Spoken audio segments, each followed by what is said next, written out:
it's like I'm programmed now that I have to do certain things as my daily. So I don't mind missing a lifting session, but I have to do 30 minutes of cardio every single day at the moment. That's just like my little thing. It's like my little thinking time.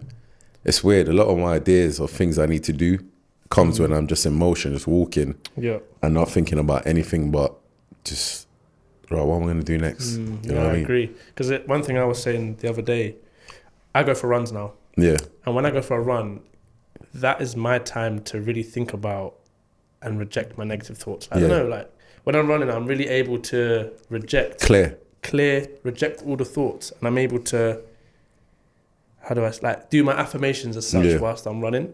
So it's interesting that you say that as well, because I think everyone's different. Not everyone can do cardio. People hate cardio. Growing up, who did you look to for your PT journey? Like, were you one that looked up to like Arnold and stuff like that?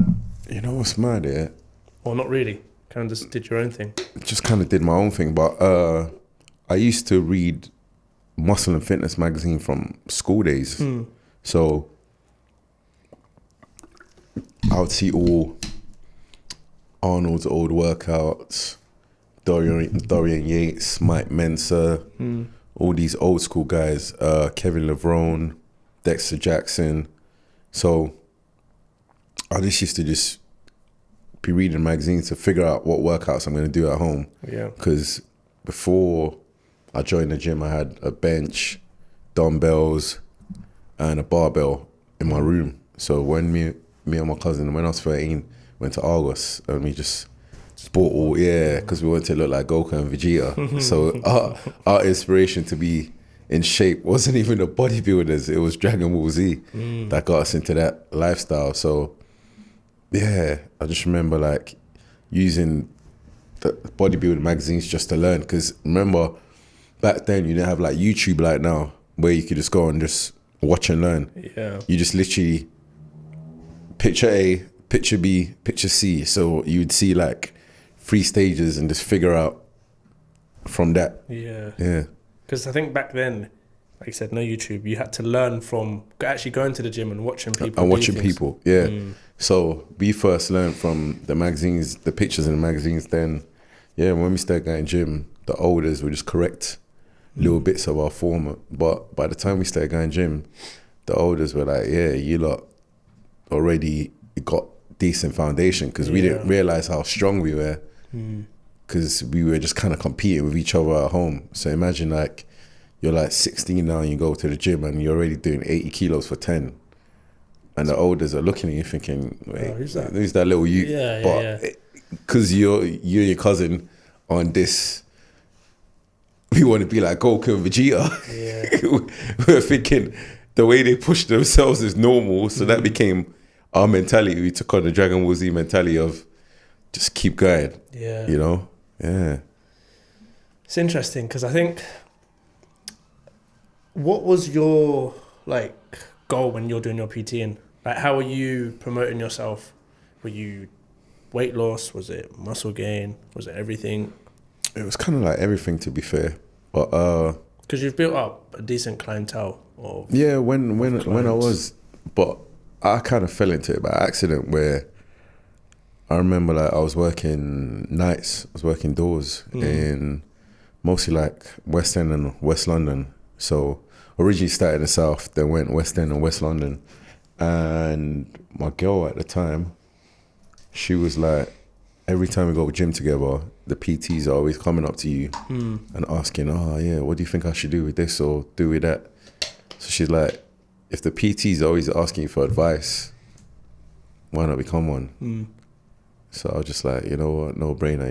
You're kind of making sense. Like, instead of me working every like weekend night and any weekday night I could fit in between, I could scale back and just start PTing. So literally, I remember did my level 2, did my level 3.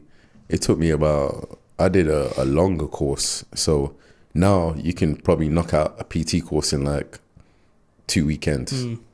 But back then when I did mine, it took about 6 months, because I just had to keep on going to classes all the time.